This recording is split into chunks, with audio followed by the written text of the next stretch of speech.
Assalamualaikum warahmatullahi wabarakatuh.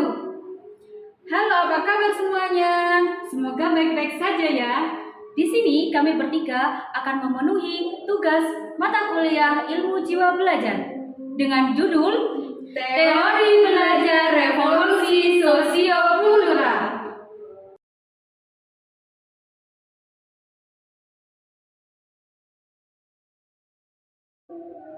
Dalam teori belajar revolusi sosiokultural ini ada beberapa poin yang harus kalian ketahui.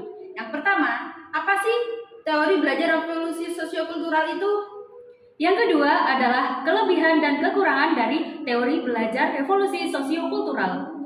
Dan yang terakhir, bagaimana cara mengaplikasikan teori belajar revolusi sosiokultural. Teori pertama, pengertian dari teori belajar revolusi sosiokultural merupakan cabang dari antropologi dan disiplin ilmu sosial yang berhubungan, seperti sosiologi yang mencoba mendefinisikan konsep kebudayaan dalam operasionalnya dan pola-pola ilmiah.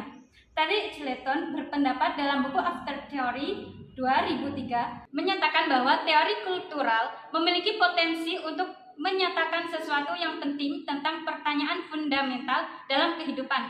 Tetapi para pakar jarang menyadari hal tersebut. Kemudian, setelah mempelajari budaya menjadi sebuah cabang pengetahuan yang bersifat ilmiah, maka muncullah teori kultural yang konsepnya digunakan dalam pembelajaran. Ada dua tokoh yang mendasari terbentuknya teori belajar sosiokultural, yaitu yang pertama Piaget dan yang kedua Vygotsky. Poin kedua, kelebihan dan kekurangan teori belajar revolusi sosiokultural. Anak memperoleh kesempatan luas untuk mengembangkan potensi mereka. Teori ini lebih dikaitkan dengan tingkat perkembangan potensional, di mana kemampuan seorang anak di bawah bimbingan orang tua, orang lain, atau teman yang memiliki kemampuan yang lebih kompeten dalam bidang tersebut. Daripada perkembangan aktual, yaitu kemampuan anak menyelesaikan masalah atau tugas secara mandiri.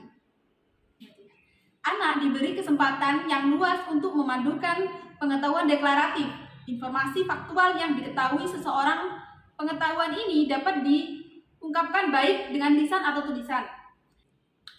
Pembelajaran ini tidak bersifat transferal, tapi lebih merupakan bersifat konstruksi, yaitu proses mengkonstruksi pengetahuan secara bersama-sama antara semua pihak yang terlibat di dalamnya. Lalu kekurangan pada teori ini yaitu teori sosiokultural, yaitu terbatas pada perilaku yang tampak aja. Jadi kemampuannya itu sukar diamati secara langsung oleh para teoriawan perilaku. Poin ketiga yaitu bagaimana cara pengaplikasian teori belajar revolusi sosiokultural ini pada peserta didik. Teori ini dibagi menjadi 3 pendidikan. Yang pertama, ada pendidikan informal, yaitu pendidikan yang berasal dari keluarga. Seorang anak bisa tahu bagaimana sifat dari orang tuanya, bisa tahu bagaimana keluarganya, bisa tahu menyikapi semua peraturan-peraturan yang ada di keluarga berasal dari pendidikan informal. Yang kedua adalah pendidikan non-formal. Pendidikan non-formal ini berasal dari masyarakat. Contohnya seperti tetangga. Seorang anak bisa mempelajari tentang budaya, tentang kesopanan, terus tentang keseharian dari masyarakat berasal dari pendidikan non-formal tersebut.